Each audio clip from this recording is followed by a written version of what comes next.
Hi, I'm Devang Shah and welcome back to the monthly fixed income outlook series. I'll be taking you through the summary of the macro events for the month of August, what's the strategy of our portfolio, outlook on markets, risk to the views, and what should investors do. To start with the summary on what happened last month, the month of August continued to remain positive for our bond markets. It began with the significant uptick in US unemployment data, which led to fears of slowdown and increased probability of recession in US. The outcome was that US bond yields rallied and started pricing in aggressive rate cuts.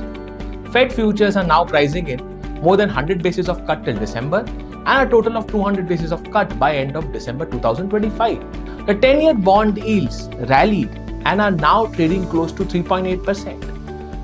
Over the last 2 months, US yields have rallied by more than 60 to 70 basis from 4.5% to 3.8%, all in expectation of Fed cuts. Also, the geopolitical tensions, particularly in the Middle East, have started increasing, which has led to volatility in crude prices.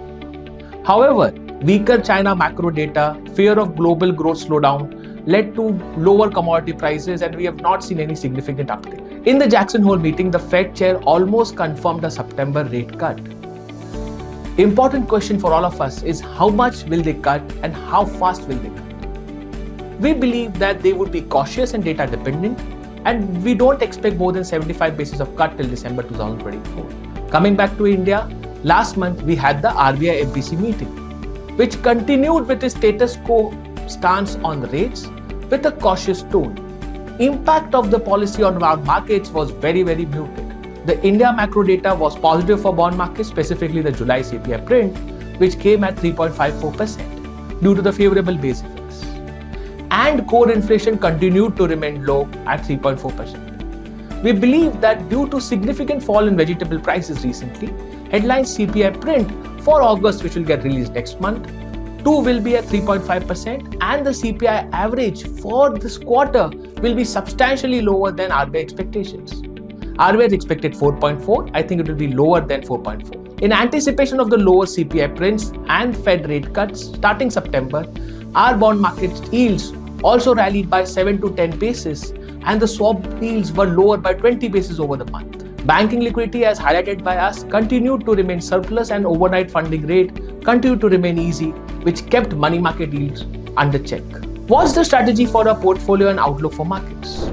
Lower than expected India inflation in Q2, the Fed rate cut starting September, and the positive demand supply dynamics for bond markets makes us very bullish on bonds at this point of time. We believe that if Fed cuts by 50 basis in September and monsoon turns out to be normal, then there is a very high probability that RBI might change its policy stance in the upcoming meetings, monetary policy meetings in October or December. As the India growth story remains strong and the geopolitical risks have increased, we believe RBI will be cautious, and we don't expect RBI to be aggressive in cutting rates. We expect a 50 basis of rate cuts in this cycle in the next 6 to 12 months. As far as US bond market goes, we believe that they will continue to trade in the range of 365 to 410 as Fed starts to cut rates from September. But high US fiscal deficits will not allow massive rally in US bond yields. We also believe that once the festive season in India starts, the banking liquidity would turn into deficit zone, and we might see some volatility in money market yields due to the pickup in credit growth and higher deposit supply. In lieu of the favorable macro and positive market dynamics for government bonds, we continue to run higher duration and a higher allocation to government bonds across all our funds. What's the risk to the view? Market positioning is heavy, both for investors and traders, and which means everyone is positioned for rally in bonds. Any surprises arising due to geopolitical risk, which flares up oil or commodity prices and puts a brake to the disinflation process, can lead to near-term uptick in yields and volatility in our bond markets. What should investors do? Investors should continue to hold their duration across their portfolios. Investors would also need to be patient for further rally, as actual rate cuts in India might get delayed to the second half of the year.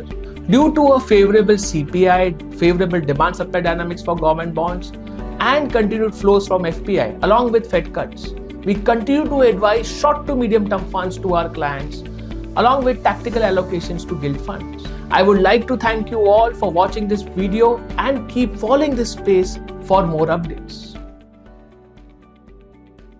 Mutual fund investments are subject to market risks. Read all scheme-related documents carefully.